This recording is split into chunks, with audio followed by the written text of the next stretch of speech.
The Minnesota Timberwolves fired coach Tom Thibodeau on Sunday, Monday, Manila time, halfway into his third season with the team that began with the turmoil surrounding the eventual trade of All-Star Jimmy Butler. Thibodeau was dismissed about an hour after the 108-86 victory over the LeBron James-less Los Angeles Lakers. Scott Layden will remain the general manager overseeing the basketball operations, and assistant coach Ryan Saunders will be the interim head coach for the remainder of the season. "We would like to thank Tom for his efforts and wish him all the best," Timberwolves owner Glen Taylor said in a statement. "These decisions are never easy to make, but we felt them necessary to move our organization forward."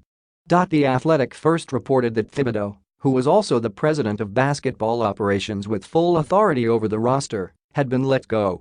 Saunders is the son of the late Flip Saunders, who's the winningest coach in club history. Thibodeau finished 97-107 with the Wolves, who returned to the NBA playoffs last spring after a 13-year absence. As Butler, Thibodeau's prized acquisition who played for him in Chicago, forced his way out of Minnesota, however, he found himself in a tenuous spot. The Wolves barely reached the postseason, needing to beat Denver in overtime at home in the final game of the regular season, and were beaten by Houston in 5 games in the first round. Butler pushed the organization into a corner when his stance that he wouldn't sign a new contract with the team became public 2 weeks before training camp began.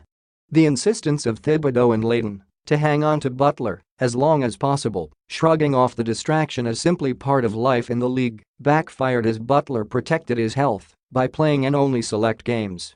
The Wolves started 4-9, and after a winless 5-game road trip, the awkwardness was too much for even Thibodeau and Layden to ignore. Butler was sent to Philadelphia in a package that brought Robert Covington and Dario Saric, 2 promising players who have fit relatively well in the rotation. The Wolves are only 15-12 since the Butler deal, though, in a Western Conference that is as stacked as ever.